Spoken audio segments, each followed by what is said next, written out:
we're going back to Jordan versus LeBron, the best GOAT comparison. Let's get straight to the video.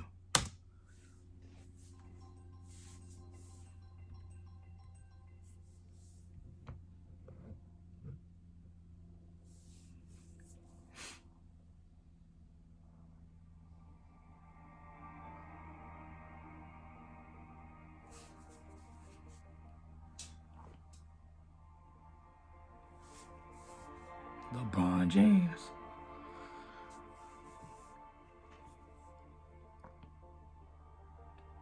Michael Jordan.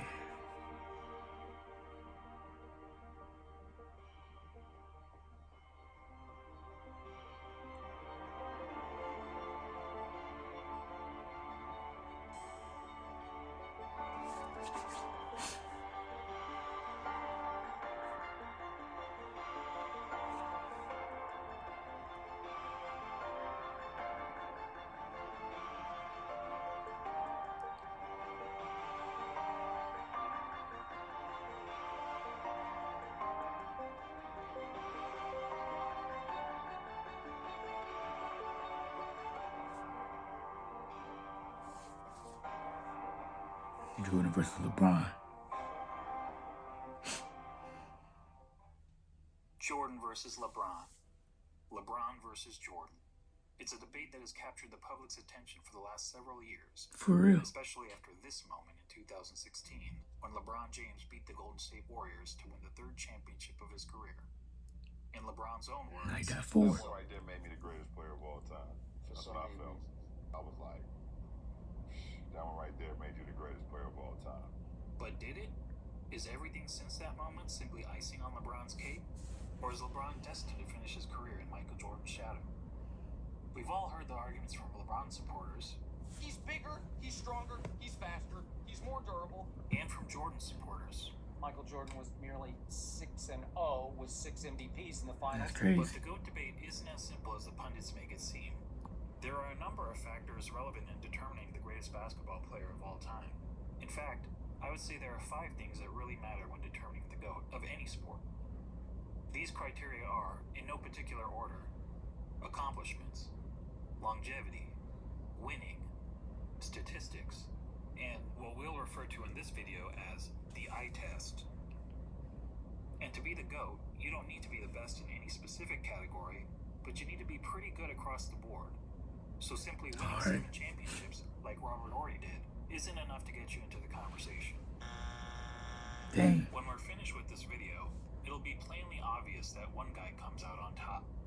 But before we get started, I want to clarify that this is not a comparison of legacies. It's about who is the better basketball player. If we were talking about legacies, Jordan's is nearly untouchable. Not only did he lead basketball to global popularity, he helped transform Nike into an empire. Changed the way players played and how they dressed. And he even made it cool for guys to be bald. And while those things certainly contribute to MJ's iconic status, they don't make him a better player on the court. So let's evaluate the criteria that matter, and we'll start with individual accomplishments. Take a look. Jordan had more regular season MVPs, twice as many finals MVPs, 9 more scoring titles, and several more selections to the NBA's all-defensive team, including once being named Defensive Player of the Year. Two-way player. LeBron has more All-Star appearances, but that's largely due to his having played more seasons. In fact, when taking into account retirements and major injuries, Jordan essentially played 13 seasons compared to 17 seasons for LeBron, making Jordan's significant lead in accomplishments all the more impressive. And that's to say nothing of MJ's brilliant college career, which saw him twice named All-American and once awarded College Player of the Year, at a time when the country's best players actually went to college. So regardless of whether you're a LeBron fan or MJ fan, you have to give the accomplishments checkmark to Jordan. The second criteria of GOAT analysis is longevity. And this one is also a no-brainer, but this time in favor of LeBron. Not only has LeBron played more seasons in the league, but he's had a longer peak than Jordan. Jordan's peak lasted about 10 years, whereas LeBron's peak has lasted 16 years. And That's he's crazy. still going. And he's been incredibly durable during that time, missing significant time to injury only in 2019. That said, the claim that LeBron has been much more durable than Michael has been a bit overblown. Consider that Jordan played in at least 80 regular season games 11 times in his career, including all 82 games an incredible 9 times. Compare that to LeBron, who played in at least 80 regular season games just twice, and in all 82 games just once. So both LeBron and Jordan get high marks for their durability. But durability aside, the bottom line is that LeBron has sustained his level of excellence for a much longer period of time than Jordan, which puts the longevity checkmark squarely in LeBron's corner. All right. That brings us to the third GOAT criteria, winning. As we all know, Jordan won 6 championships. LeBron has won 3. We got 4 Jordan is now. 6-0 in the NBA Finals. LeBron is 3-6. Yes, LeBron has made the finals 9 times compared to only 6 times for Jordan. But let's not pretend that making the finals is the same thing, or even close to the same thing, as winning a title. Take a prime It example is from different, another though. sport, the Buffalo Bills. They're the only team in NFL It is history different. to appear in 4 consecutive Super Bowls. But is there a single player or fan of that team that wouldn't trade all 4 of those appearances for just 1 Super Bowl win? Frankly, talk to any fan whose team lost the season's final game and ask them how they felt afterward. Almost universally, their feelings are of sadness, anger, and disappointment. And that's just the fans. For players, those feelings are only magnified. Listen to Charles Barkley talk about losing in the NBA Finals. And I was just in shock when it was over because I was frustrated because I couldn't wheel my team past Michael and the Bulls. And first of all, I don't think I've ever gotten over it, number one. But that was traumatic, and it's painful. So we can all stop with this false equivalence It's between crazy. winning the championship and finishing runner-up. In the words of Herm Edwards, you play to win the game. You do, though. Hello? You Real play talk. to win the game. Real talk. now back to Jordan and LeBron. As mentioned, on basketball's biggest stage, the NBA Finals, Jordan was 6-0. LeBron was 3-6. And frankly, that doesn't even show how lopsided their records really are. In terms of individual finals games, Jordan was 24-11. LeBron is 18-31. And that's because in 4 of his 6 finals losses, LeBron's team hasn't even been competitive. Twice he got swept, and 2 other times he lost 4 games to 1. That includes being on the wrong side of the 2 most lopsided finals by margin of loss in NBA history. Of course, LeBron fans will tell you that the only reason for LeBron's poor finals record is that his competition was so tough. Ironically, some of these same fans criticized Jordan for losing early in his career to a Celtics team stacked with 5 Hall of Famers, and they conveniently gloss over the fact that LeBron reached the finals so many times in part because the competition in his own conference was so weak. During the vast majority of his career, LeBron played in what many dubbed the Leastern Conference because the East was so much weaker than the West. On the other hand, during Jordan's playing days, the East was generally considered the stronger conference, as Jordan had to battle through hard-fought rivalries against the Bad Boy Pistons, Patrick Ewing's Knicks, the Shaq Penny-led Magic, and Reggie Miller's Pacers. It seemed like in the old days, they had a lot of good teams. The level of his competition, I won't argue with you, but let's also not blow it out of proportion. If you look at the average number of wins of their finals opponents, you'll see that LeBron's finals opponents averaged 60.8 wins per season, whereas Jordan's finals opponents averaged 61.2 wins per season. So as it turns out, both players face stiff competition in the finals. But a big reason we don't hold the 93 Suns, the 96 Sonics, or the 98 Jazz in the same regard as some of LeBron's finals opponents is because, unlike LeBron's adversaries, Jordan's opponents never actually won the Larry O'Brien Trophy. Which goes to my original point, that the difference between winning the title and finishing runner-up is huge. It And is. the reason those teams never won the title? This guy. Look, I'm not trying to say that Jordan's opponents were as good as the Warriors teams that LeBron faced 4 times in the finals. The truth is that Jordan never played a juggernaut quite like that. But there's a pretty good reason for that. Jordan's Bulls were the juggernaut. They were the team winning 70-plus games. They were the team with the target on their back every year. And as the Warriors showed us, that's not an easy place to be. As as great as the Warriors were, they were never able to string together 3 consecutive championships. Jordan's Bulls did it twice. So what's the greater achievement? Beating the Juggernaut or being the Juggernaut? Or to be more specific, Yeah, I don't know. beating the Juggernaut 1 time out of the 4 times he faced them? Or being the Juggernaut year after year after year? That's and then crazy. doing it again, year after year after year. There's no doubt that LeBron's victory over the 73-win Warriors was the highlight of his career. But it's not the first time that an underdog has won the championship, and there actually have been much bigger underdogs who ended up winning the title. But how many times have we seen a player lead his team to 6 championships in 8 years? Prior to Jordan's Bulls, only Bill Russell's Celtics ever accomplished that feat in the NBA, when they incredibly won 11 championships in 13 seasons. However, back then, there was an average of less than 10 teams in the league, and only a couple rounds of playoffs, so it was considerably easier to win a title. And no player, not even Bill Russell, ever had a run of winning 25 of 26 playoff series as Michael Jordan did. And Michael's pattern of winning even goes Bill beyond Russell. the NBA. Let's not forget that Jordan has never won anything but gold in the Olympics. Dang. He also earned an NCAA championship, in which he hit the first of 2 iconic championship-winning shots in his career. That's crazy. All that is to say, when it comes to winning, the checkmark clearly goes to Jordan. Alright. On to the 4th GOAT criteria, statistics. This one is a bit more complicated. I mean, how do you statistically evaluate 2 players who played in different eras under different rules at different positions? One way of doing it is to simply look at the 8 traditional statistics of basketball. Points, assists, rebounds, steals, blocks, field goal percentage, free throw percentage, and turnovers. And we'll focus on per-game stats rather than cumulative stats, since cumulative stats, such as total career points and total career assists, really speak to longevity, which is already its own category of the GOAT analysis. Per-game stats, on the other hand, is more of an apples-to-apples comparison. So looking at the 8 traditional stats, we see that Jordan leads LeBron in 5 of them: points per game, steals per game, blocks per game, free throw percentage, and fewer turnovers. LeBron leads in the other 3: assists per game, rebounds per game, and field goal percentage. But that's a pretty simplistic way of looking at statistics. What Yep. if we instead turn to analytics? Probably the most well-known analytic stat is player efficiency rating, or PER for short. This metric was created by respected basketball analyst John Hollinger to give an overall rating to a player's performance based on traditional stats like the ones we just mentioned. Jordan has led the league in PER 7 times, LeBron 6 times. Jordan has finished top 3 in PER 10 times, LeBron 9 times.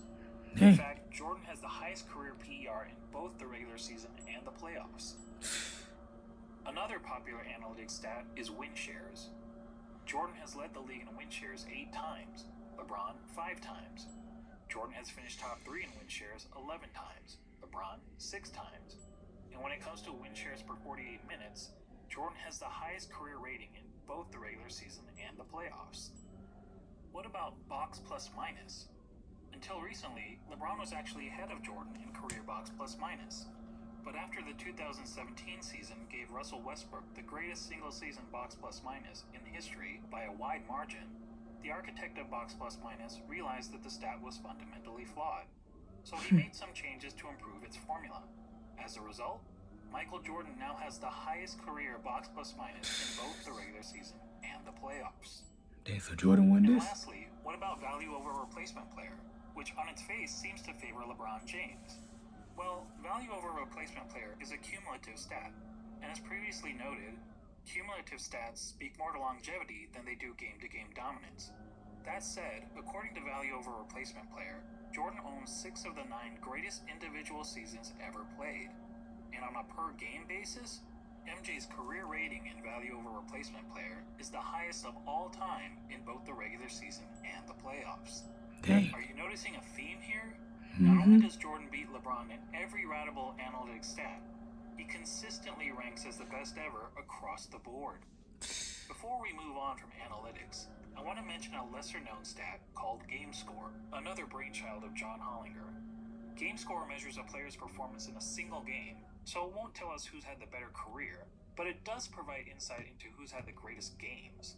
All right. Now, we only have game score stats since 1983, so you won't see any mentions of Wilt Chamberlain here. That said, of the 100 highest game scores ever recorded, incredibly 19 of them belong to Michael Jordan.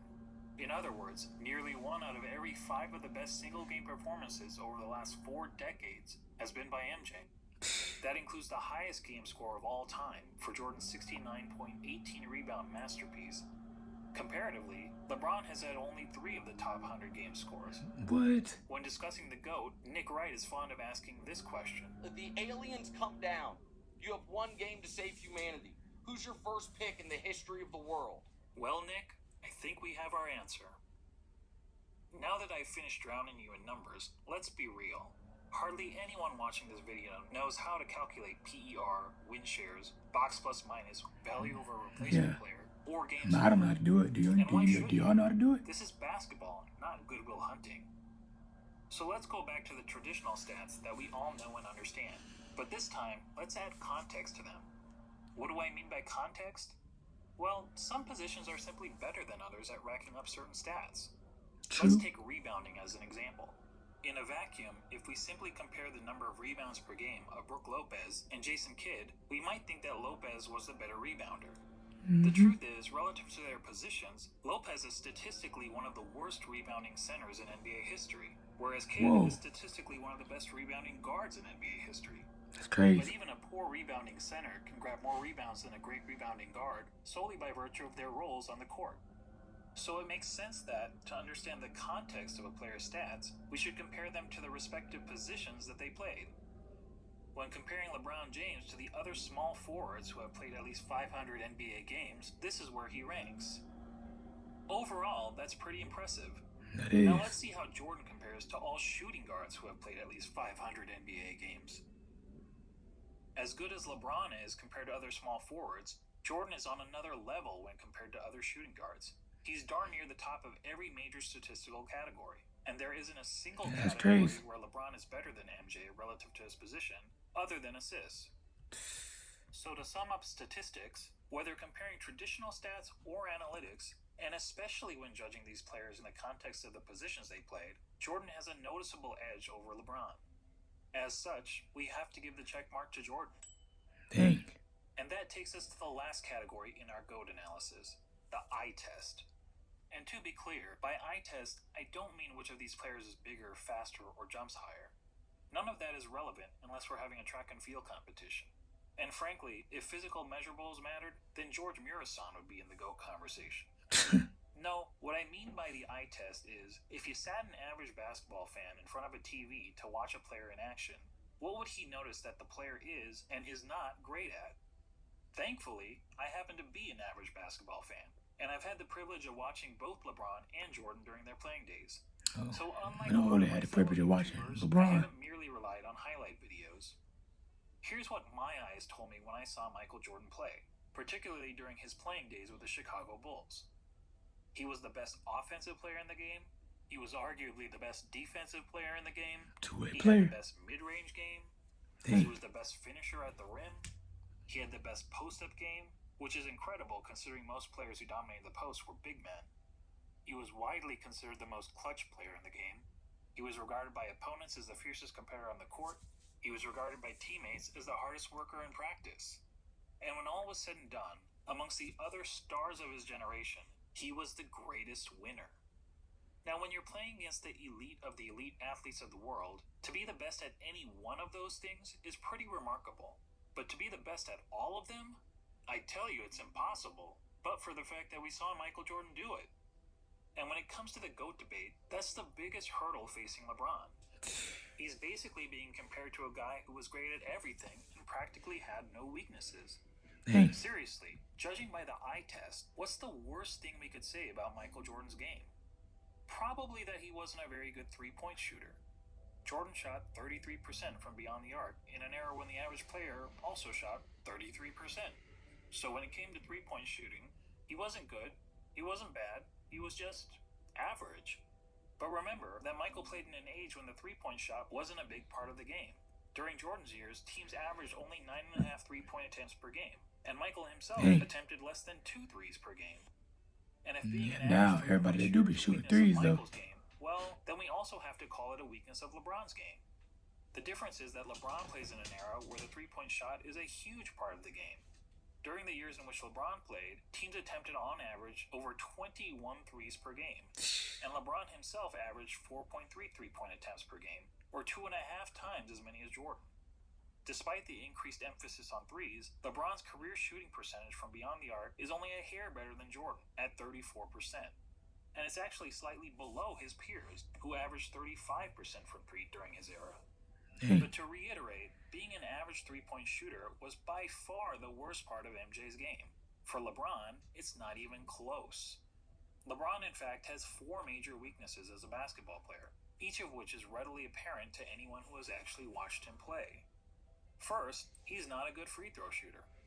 For his career, LeBron has shot around 73.5% from the free throw line, which is pretty poor for a player who handles the ball as much as he does. In fact, many analysts point out that at the end of games, LeBron shies away from driving to the basket because he's afraid of being sent to the line.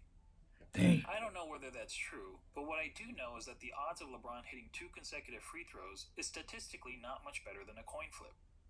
Jordan, on the other hand, shot a solid 83.5% from the free throw line during his career, and MJ never shied away from contact at the end of games. LeBron's second weakness is that he's an inconsistent defender.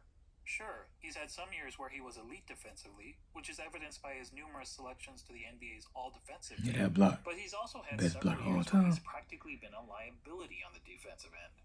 Compare that to MJ, who during his Bulls days was a consistently elite defender. In fact, Jordan is the only player to rank in the top 5 amongst all guards in both steals per game and blocks per game for his career. Impressive. Additionally, Michael led his position in defensive win shares practically every year that he played for the Bulls, an incredible 10 times. LeBron, comparatively, has led his position in defensive win shares on just 4 occasions, and in 5 of his last 7 seasons, he didn't even crack the top 10 at his position in defensive win shares. Dang. Now, some will excuse LeBron's recent fall-off on the defensive end as a byproduct of his resting on defense so that he can have more energy on offense. And we can debate the merits of that strategy, but resting on defense is not something Michael Jordan was ever accused of doing. Heck, even as a 40-year-old, he was busting his tail on the defensive end. But what about the notion that LeBron's been the more versatile defender? LeBron supporters will argue that he can guard positions 1 through 5 on the court, such as when he guarded Derrick Rose for stretches in the 2011 playoffs. But LeBron's guarding the opposing team's point guard or center isn't something that happens very often. Nope. In fact, during his career, LeBron has spent less than 5% of his total minutes guarding the opposing players 1 or 5. So the versatility argument is highly exaggerated. And look, when it comes to versatility, Hometown Buffet may have a more versatile menu than Spago. That doesn't make it a better restaurant. LeBron's third weakness is that he's not a very good shooter. And this is a pretty significant flaw for someone claiming to be the GOAT. I mean, shooting the ball is the quintessential skill in the game of basketball. It's the part of the game that everyone practices, whether on the playground, at the YMCA, or in the NBA. Now, some people will contend that LeBron is actually a better shooter than Jordan because he has a better career field goal percentage. And yes, LeBron's career field goal percentage is 50.4% compared to Jordan's 49.7%. But recall what I said about placing stats into proper context. To help us understand context when it comes to shooting, allow me to introduce DeAndre Jordan and Tyson Chandler. We all know that DeAndre and Tyson were great rebounders and defenders. But what if I told you that they were also 2 of the greatest shooters of all time? That would be certifiably crazy. Yet if you look at all the shooting metrics, field goal percentage, effective field goal percentage, true shooting percentage, both of these guys rank near the top in NBA history. Of course, there's an obvious reason for that. As we all know, both DeAndre Jordan and Tyson Chandler take a lot of their shot attempts on dunks, layups, and putbacks, which are extremely high percentage shots. Well, guess what? So does LeBron James. In fact, every single year of his career, the shot that LeBron James has taken the most has been within 0 to 3 feet from the basket. In other words, dunks, layups, and putbacks. More than 1 of every 3 of LeBron's shots has been within this point-blank range, which is aided by his playing in an era where it's been relatively easy to get to the rim, particularly when compared to the physical era in which Jordan played. And just like every other player, LeBron is really effective from 0 to 3 feet, hitting over 73% of these shots. But how does LeBron fare from outside this range? According to basketballreference.com, LeBron's shooting percentage from outside 3 feet is 37.5%. It's even poorer in the playoffs where he shoots 35.9%. And it gets even worse in close and late situations. In the last 2 minutes of games where the score is within 5 points, LeBron hits only 31.7% of his jumpers. Look, it doesn't take a rocket scientist to know that these numbers aren't very good, which is probably why in the 2013 finals, the Spurs' defensive strategy against the Heat was to basically dare LeBron James to shoot. And keep in mind, this was against LeBron in his prime. Can you imagine an opposing coach using a similar strategy against MJ? Now, LeBron actually credits the Spurs for forcing him to work on his jump shot, but it's not as if his results have gotten much better since then. Here's LeBron's shooting percentage from outside 3 feet over the last 6 years. Yikes.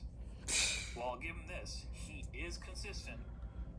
For comparison, consider that in the last year of Michael Jordan's career, as an aging player on the Washington Wizards, Jordan shot close to 42% from outside 3 feet. While that's certainly not great, it means that even as a 40-year-old shell of his former self, Jordan was still a better shooter, a far better shooter than LeBron James. Unfortunately, Basketball Reference doesn't have advanced shooting metrics from Michael's Bulls days, when he was a significantly more efficient scorer, but few would argue that Michael was anything but a lethal jump shooter when he was wearing red and black. When it comes to shooting, all of us can recall practicing shots on the blacktop, counting down 3, 2, 1, before launching all the time. Well, if you were pretending to be LeBron James, you'd brick almost 2/3 of the time. Actually, that's not entirely true. If you were playing against a countdown, it would be much, much worse. And that gets me to the last major weakness of LeBron's game, his performance, or more accurately, lack of performance, in the clutch. Remember when people were praising LeBron for making a couple of buzzer beaters in the playoffs 2 years ago? They used these stats to claim that LeBron was better in the clutch than Jordan. But look at these numbers carefully. What stands out to you? How about this? People were using a sample size of less than 1 shot per season to make the case that LeBron was more clutch than Jordan. That would be the equivalent of polling just 100 people in the country to try to predict the winner of the next presidential election. So let's use more telling stats, shall we? Here's a situation that's often used to determine a player's clutchness. 5 seconds to go in the fourth quarter or overtime, and your team needs a bucket to either win or tie the game. It answers the age-old question, who do you want taking the last shot with the game on the line? It turns out that in the regular season and playoffs combined, LeBron has taken 94 such shots. That's a pretty good sample size. And how many of those 94 shots has LeBron made? 19. For a shooting percentage of That's crazy, 20%. man. That's crazy. Let me repeat that. 20%. Guys, that's not bad in the clutch. That's atrocious. Michael Jordan in the same situation shot roughly 50%. Yes, that's right. Jordan's performance under pressure was the same as it was throughout the rest of the game. And that, my friends, is the definition of clutch. So there you go. When it comes to the eye test, our eyes tell us that one player, Michael Jordan, is great at everything and has practically no weaknesses. And the other player, LeBron James, while also having a ton of strengths, has several obvious flaws to his game.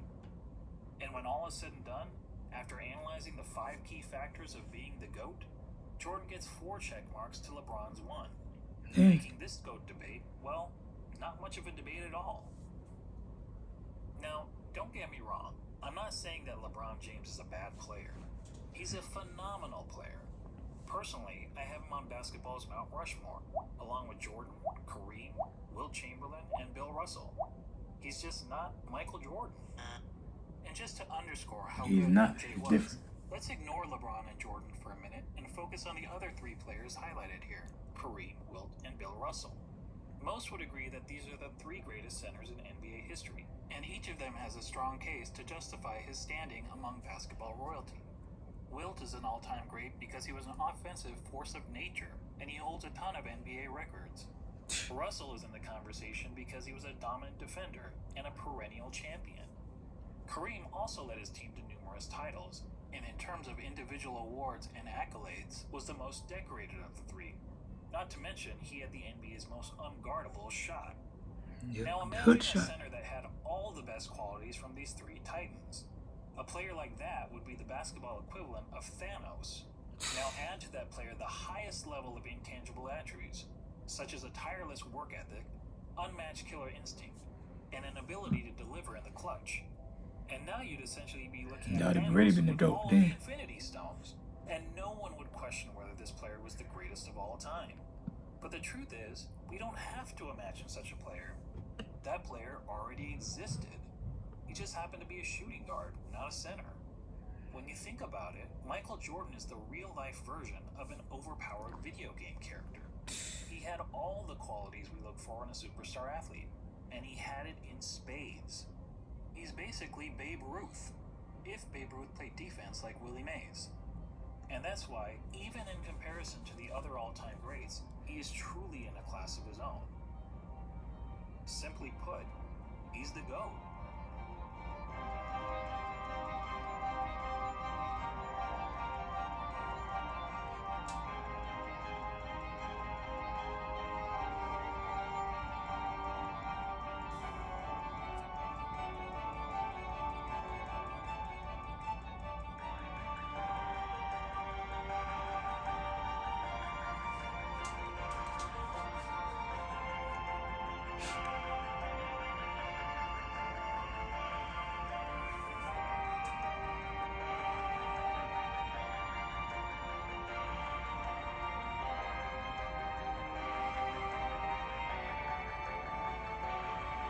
Highlights looking nice.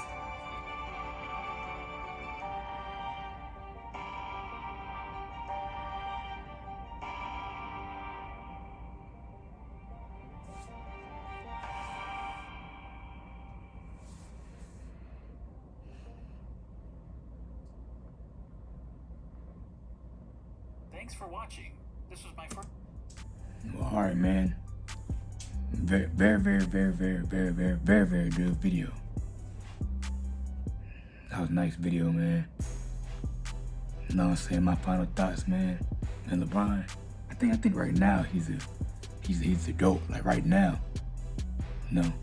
But that's the end of the video. Make sure y'all like, don't subscribe, turn the post notifications, and I'm out.